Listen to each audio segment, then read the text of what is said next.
Baik semuanya, selamat pagi. Pagi. Kabarnya gimana nih? Baik-baik ya? Baik ya. Oke, kita hari ini akan melanjutkan pembahasan tentang perilaku belajar mahasiswa dan faktor yang mempengaruhinya. Topik ini penting sekali, terutama bagi kalian yang sedang menghadapi banyak ujian. Dia kelihatannya ngantuk banget deh. Kayaknya tadi malam dia nggak tidur lagi tau. Dia kelihatan, ya kan? Tolong diperhatikan ya, ini materinya penting buat ujian kalian. Jadi fokus. Oke, sekarang kita kuis buat mencoba pelajaran hari ini. Astaga, ini materi tadi. Aduh, aku tadi nggak merhatiin lagi. Gimana nih? Duh, susah banget. Kenapa tadi aku tidur sih? Ah, elah. Kalian mau kayak gitu? Kurang tidur cukup itu dapat memberikan pengaruh yang banyak terhadap konsentrasi belajar. Pertama, otak manusia membutuhkan beristirahat untuk memperoleh informasi.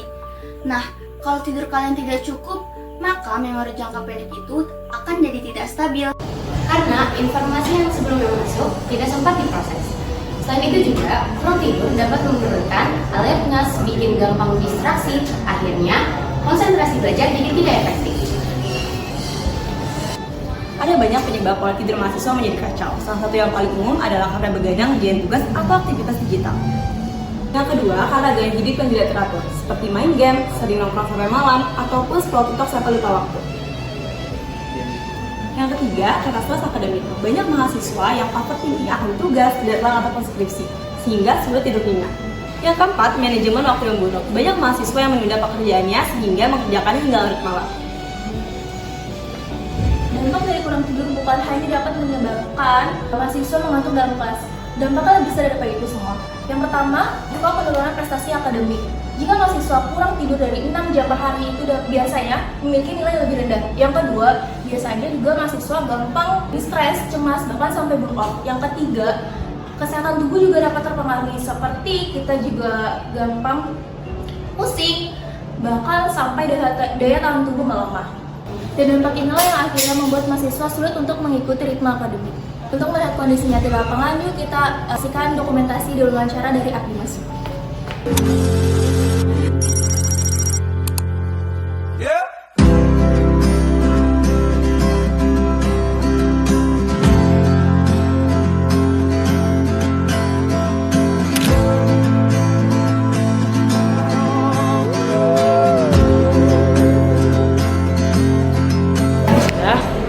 Halo teman-teman.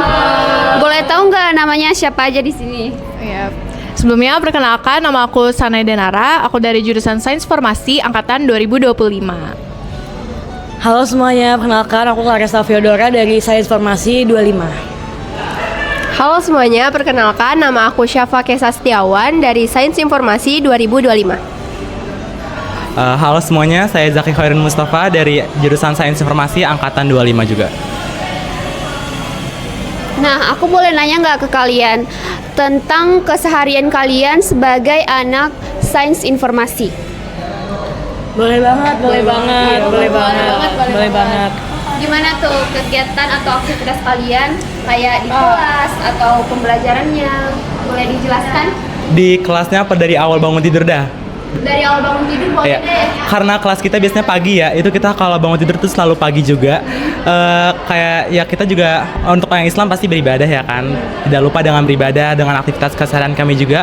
Terus kalau misalnya kita udah nyampe kelas, kita biasanya tuh belajar di mata kuliah biasa aja, kayak misalnya seperti TIK, Teknologi Informasi dan Komunikasi. Terus juga ada literasi digital, pengantar ilmu informasi, sampai pulang lah intinya kita belajar mata kuliah itu. Terus keseharian kita juga kadang kita suka ngumpul ke teman-teman kalau misalnya udah waktunya pulang, kadang kita juga ngumpul buat istirahat bareng seperti ke kantin, makan bareng atau kayak ngobrol-ngobrol bareng. Untuk pertanyaan yang kedua, biasanya kamu tidur jam berapa dan bangun jam berapa kalau hari kuliah?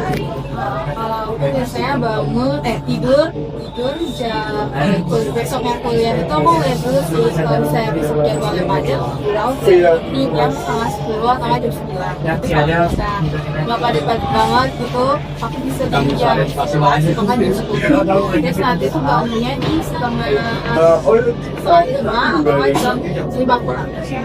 Kalau kamu sendiri sebenarnya tergantung dengan lagi misalnya ada kerjaan atau moodnya atau emang ngantuk, tapi biasanya sekitar jam 10 sampai jam 12. Dan kalau bangun aku bangunnya jam 4, jam 3 sih, tapi tidur lagi jam 4. Habis itu kalau misalnya aku capek banget aku tidur lagi terus bangun untuk kuliah. Oh iya, kalau pagi biasanya jam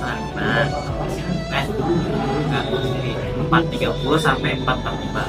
Terus kalau tidur tergantung seberapa capeknya menjalani hari ini. Kalau dengan capek banget di jam 10 tidur. Kalau misalnya enggak, biasanya main game dulu sampai jam 12. Biasanya apa yang bikin kamu suka tidur larut atau kurang tidur? Oke, yang pertama di luar tugas tuh ada main game bareng teman, gue bikin tidur kurang tidur juga ya, nggak sedih sama paling udah sih. Mungkin kebanyakan scroll kali ya sambil lupa waktu, jadi kayak lupa. Kalau kurang tidur efeknya kerasa nggak sih pas kuliah atau pas lagi belajar? Benar, kerasa. Soalnya gue pas kelas jadinya ngantuk-ngantukan. Dari hasil temuan ini dapat disimpulkan bahwa pola tidur memiliki hubungan yang kuat dengan proses belajar mahasiswa. Mahasiswa yang memiliki pola tidur yang baik cenderung lebih fokus dan memahami materi dengan lebih baik. Namun ini bukan menjadi salah satu faktornya, ada faktor lain yang mempengaruhi seperti stres, lingkungan belajar, dan beban tugas. Meskipun begitu, pola tidur tetap menjadi faktor utama karena berhubungan langsung dengan kinerja otak dan kesiapan belajar. Oleh sebab itu, pola tidur yang baik sangat penting untuk mendukung proses belajar lebih efektif. Melalui PJBL ini, saya pribadi menjadi lebih sadar bahwa pola tidur sangat mempengaruhi performa belajar. Dahulu, begadang bagi saya adalah hal yang biasa bagi mahasiswa. Tapi setelah saya melihat hasil dan dengan wawancara, saya mulai atur pola tidur saya. Bagi saya, kegiatan PJBL ini sangat menambah wawasan saya sebagai mahasiswa. Ternyata masih banyak mahasiswa yang mengalami masalah tidur dan tidak tahu apa penyebabnya. Semoga hasil riset ini bisa menambah dan meningkatkan awareness kita sebagai mahasiswa FISIP.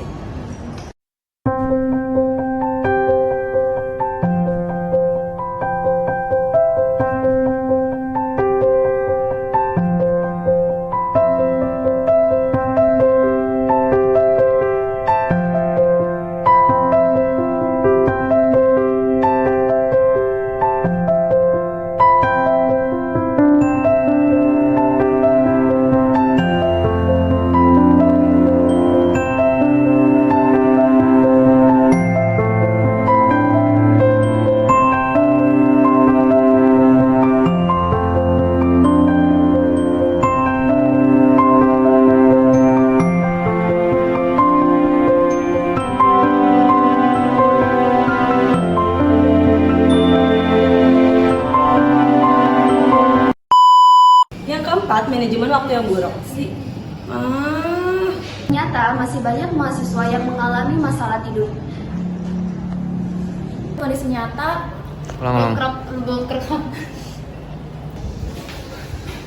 Kalian mau kayak gini, kurang tidur itu memberikan